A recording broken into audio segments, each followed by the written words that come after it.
Hello all, I'm Sai and you're watching The Book Dragon. In today's video, I'm bringing to you some of the big books which I have read, and I'm damn sure that these books are totally engaging and they'll just pick you up from the starting page itself in one element or the other. So let's just get into the video and I'll tell you all about those books. Book number 1, which I'm going to speak about in this video, is a book by my favorite author, and it is Cricket Kingdom by Leigh Bardugo. Now, I have said this multiple times, she's my favorite author, and this is the conclusion of the second book in the Six of Crows duology. Now, Six of Crows is a fantasy duology and it takes place in this place called Ketterdam.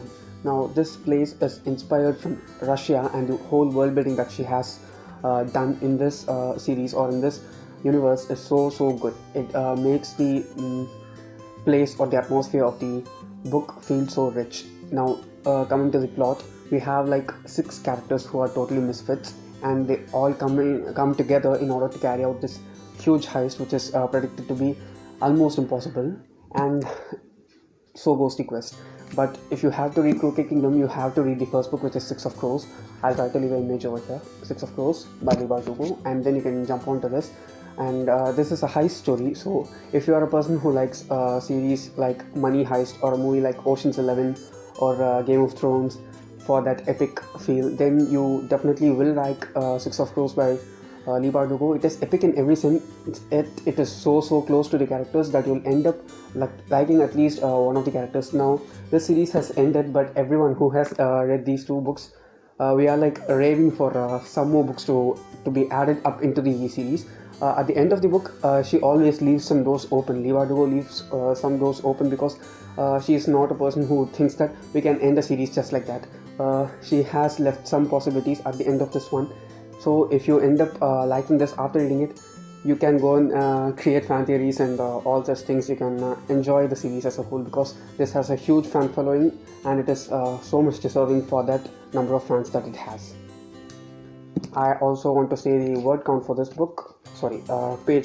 book, which is 536 pages long. The next big book which I'd like to talk about in this video is a book from a genre to which I don't read much, and it is The Book Thief by Markus Zusak. Now, this is a historical fiction novel, and it is happening in the time of World War II. Now, it includes the story of a little girl named Liesel, and she's a book thief. That is, she likes reading, but she can't afford books that easily, so she just goes on and steals books, and she has many people helping her to steal books, and she and her father has this amazing rapport, and he's the person who makes her read a lot. Also, we get many of the brutal things that were happening during the time of World War II. And the most intriguing thing about this book is that the story of the book thief is narrated by none other than Death. I don't know why, but I listened to this in audio while reading, and it was narrated as Death being a male voice rather than a female voice. So in that mind, I pictured Death as a male in this book, and every scene in which Death comes and just explains us how people die and how he takes them away and how he grieves for them, how Death grieves for the death of people. Those are so beautifully and masterfully presented by the author. I should warn you, if you are reading this book, you don't go in with a mind that it'll be so fast paced or something. It is a very slow moving book, yet it portrays the picture of World War II and the story that is happening, and so mind moving in that time in a very picturesque way. And the page count for this book is like 582 pages, but I'm sure if you start reading this now, you can end it within a week easily for the time which we have right now. And there's also a movie adaptation, so if you end up liking the book, which you definitely will, you can also watch the movie so that you can get a whole picture of what the story is about. The next big book which I'm going to speak is Harry Potter and the Deathly Hallows, which is the 7th book in the Harry Potter series. Now, apart from this book, I'll also include my most favorite book in the series, which is book number 5, Harry Potter and the Order of the Phoenix. It's almost 800 pages long, and this one is 607 pages long in this edition, which I own right now. But book number 5 is my most favorite, and what can I even say about this series? It's a whole experience reading it rather than just a book, and I'm sure that there will be no person who will not like any part of the story. There will be at least some things which will resonate with you while you read Harry Potter. We have some time right now. It's not easily possible to read all the 7 books within the time that we have right now, but you can definitely watch all the 8 movies, and that will suffice somewhat for the story of Harry Potter. After watching the movies, do read the books and also join this incredible community of Potterheads and Harry Potter fans in the Wizarding world. I cannot say more than that. I think I've been speaking a lot about Harry Potter in all my videos lately, so there's nothing much more which I can say of what I have, more than that I have spoken already in order to make you read Harry Potter. The next book which I'm going to speak about is from the Song of Ice and Fire series, which is the source material for Game of Thrones, and I'm going to speak about the 4th book in the series, which is A Feast for Crows by George R. R. Martin. Now, this book, it has all those tying ends in this one, and we have Cersei going crazy in this one. The main thing main reason for why I'm including this book rather than any other book from the series in this video is not just that it's my favorite, it is also a favorite due to another reason. My most favorite character in the series is Daenerys Targaryen, and after that Tyrion Lannister is my favorite, and everyone just loves Jon Snow. He's the most loved character in the Game of Thrones fandom, but this book is so good, and it doesn't have the points of view of all those 3 main characters. We get different POVs, but we don't get the POVs of these 3 characters as a whole.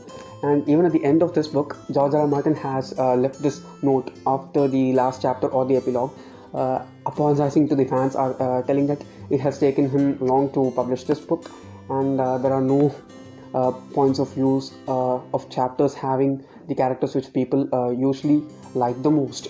And this book is it's more than 800 pages long. It's 778 pages long in this edition, and it was a very good book. It didn't have my favorite character in it, yet it proved to be something which can make me read. Every time I picked up a book in this series, it will be to read the chapter which has the point of view of Daenerys or Tyrion, but I was rushing through the book, searching for the POV of either of the 2 characters, but I didn't get them at all. Yet I just enjoyed the experience learning this book. The last big book which I'm going to speak about in this video is the longest book or the biggest book which I own, and it is It by Stephen King. I have to hold it like this, otherwise my hand will ache a lot by the end of this video. But I'm including this as the biggest book because I have the books number 3 and 5 in Song of Ice and Fire, but those I have in split editions, so I don't consider them as single books. But this one is a huge tome. Just see how big it is. It is a brick rather than a book. You can just kill a person by throwing it on them rather than reading them the story. And this story as a whole, it's a horror as well as a thriller. It includes this group of kids living in this small town, Derry, and there are always bad things happening in that town for every 27 years. That is something which appears and makes things go very bad, and it is called It in that town, and it happens this year in Delhi, and it happens while the time these kids are there and they control it. It also appears for the second time in the life of the kids when they have moved out of Delhi, but when it appears again, they have promised to come back and reunite for the cause of defeating it, and they do come back, they do defeat it, and it's a very masterfully written story if you ask me. This could have been short because he goes on describing each and every little thing in the book. That's what makes the town of Delhi make us think like that it is a town which is actually existing somewhere in this world. And the character work is also very good. The language that he uses in order to describe stuff, it is so precise, and he just makes us understand what he's trying to say within the amount of words that he's trying to convey. This was very good. If there is an author who can narrate a story in a way that a person is saying a story within the story that he's writing, then Stephen King is the master of it. It was a very good book. If you have loads of time with you now, like right now, then you can pick up it. It also has 2 movie adaptations. I need not tell that to you guys. Both of them are good. You can go and watch them. The movies are as good as the book. Yet you have to try this book. It is huge. It will take a lot of time to read, but it will be worth the time that you spend. Okay, now these are some of the big books which I own. I'm not able to carry them as such. If you enjoyed watching this video, do give it a thumbs up and also share it to your friends. If you want to get more content from me, do subscribe to the channel, and also stay home, stay safe. Thanks for watching.